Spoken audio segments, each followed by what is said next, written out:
இன்றைக்கி நம்ம என்ன பார்க்க போகிறோம்னா அரிசி உளுந்து பூண்டு வச்சு ஒரு பொங்கல்.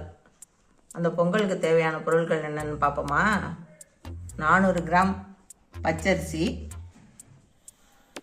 100 கிராம் பூண்டு எடுத்து உரித்து வச்சுருக்கோம், 100 கிராம் உளுந்து வறுத்துட்டு வச்சுருக்கோம். இந்த அளவுக்கு வறுத்து வச்சுக்கணும். 1 ஸ்பூன் வெந்தயம், தேவையான உப்பு, ஒரு தேங்காய், சின்ன தேங்காய் துருவி வச்சுருக்கோம். வாங்க நம்ம எப்படி செய்யணும்னு பார்க்கலாம்.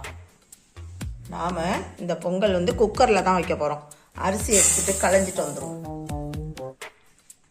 பொங்கலுக்கு நாம் அரிசியை களைஞ்சிட்டு வந்தாச்சு. இப்போது அதோடையே வறுத்து வச்சுருந்தோம் இல்லையா உளுத்தம் பருப்பு, அதையும் சேர்க்குறோம். வெந்தயம் 1 டீஸ்பூனையும் சேர்க்குறோம். பூண்டு உரிச்சு வச்சுருந்தோம் இல்லையா, அதையும் சேர்க்குறோம்.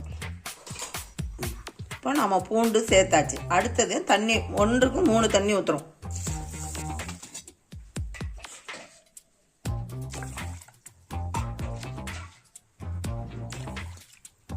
இப்போ இதை நம்ம குக்கரில் தான் விட்டு வேக வைக்க போகிறோம்.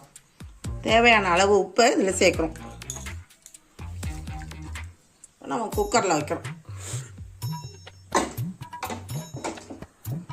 குக்கரில் வச்சு ஒரு 5 விசில் வச்சுட்டு நம்ம திறந்து பார்ப்போம். மறுபடியும் வெந்திருக்கும். அப்புறமா பொங்கல் பார்ப்போம்.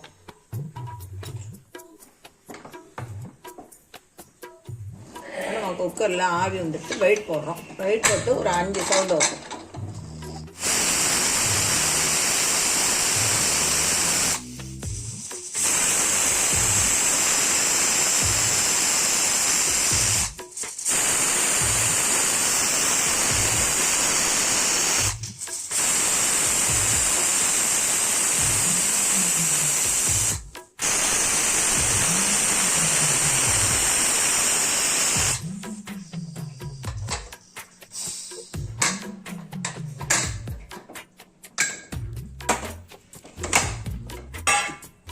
பொங்கல் வெந்துட்டு நம்ம இனிமேலுக்கு எடுக்க வேண்டியது தான்.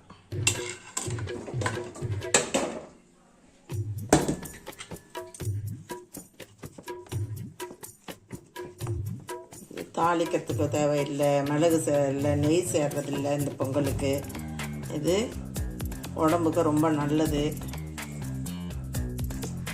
ரொம்ப சீக்கிரம் செஞ்சிடலாம் இந்த பொங்கல். பூண்டு உரிக்கிறது தான் இதில் நேரம், வேறு ஒன்றுமே எல்லாம் ரொம்ப ஈஸியாக செஞ்சிடலாம். உடம்புக்கு அவ்வளோ நல்லது. அது மாசமாக இருக்கிற பெண்களுக்கு அடிக்கடி செஞ்சு கொடுப்பாங்க. குழந்த பிறந்தோடனே பால் நிறைய இருக்கும். வெந்தயமும் பூண்டு உளுந்து சேர்றதுனால இடுப்பு வலி இதுக்கெல்லாம் கேட்கும் அப்படின்னு சொல்லிட்டு அடிக்கடி செஞ்சுவாங்க. குழந்த பிறந்தவுடனே தேங்காய் இல்லாமல் செஞ்சு கொடுப்பாங்க. ஏன்னா தேங்காய் சேர்ந்தால் குழந்தைங்களுக்கு பால் வாந்தி எடுக்கும் அப்படின்னு சொல்லிட்டு தேங்காய் இல்லாமல் செஞ்சு கொடுப்பாங்க. நம்ம உடம்புக்கு ரொம்ப ரொம்ப ரொம்ப நல்லது. இப்போ நம்ம தேங்காய் திரி எடுத்து வச்சிருந்தோம் இல்லையா, அதையும் கொட்டி இதில் சேர்க்குறோம். இது தேங்காய் பால் எடுத்து பிழிஞ்சு செய்வாங்க. தேங்காய் பால் தான் பிழிஞ்சு விடுவாங்க. நாம் இப்போ தேங்காய் பால் பிழியாமல் தேங்காயை துருவி அப்படி சேர்த்துடுறோம். இதில்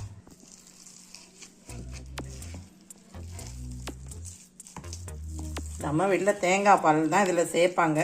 நான் தேங்காய் பால் சேர்க்க தேடினோம்னா அது தேங்காய் பால் பிழிஞ்சு தேங்காய் சக்கையை தூக்கி போடணுங்கிறதுக்காக அப்படியே நல்லா தேங்காய் நல்லா மிக்சியில் ஒரு அடி அடிச்சுட்டு போட்டு வர்றது இதுலேயே. இந்த பொங்கல் அடிக்கடி செஞ்சு சாப்பிட்டோம்னா நமக்கு உடம்புக்கு நல்லது. முக்கியமாக பெண்களுக்கு ரொம்ப ரொம்ப நல்லது இந்த பொங்கல். இடுப்பு வலி, மாதவிடாய் பக்கம் இருக்கக்குள்ளெல்லாம் இது இடுப்பு வலிக்கெல்லாம் நல்லது அப்படின்னு சொல்லிட்டு எங்கள் வீட்டிலலாம் செஞ்சு கொடுப்பாங்க. எல்லாரும் செஞ்சு சாப்பிடுங்க. இதுக்கு நெய் தேவையில்லை. வேணும்னா இந்த ஜீரகம் போட்டு சேர்த்துக்கலாம். மற்றது எதுவும் தேவையில்லை. மிளகு தேவையில்லை, எதுவும் தேவையில்லை. நெய்யே தேவையில்லை. செஞ்சு சாப்பிட்டு பார்த்து எல்லாரும் சொல்லுங்கள். அருமையாக இருக்கும் இந்த பொங்கல்.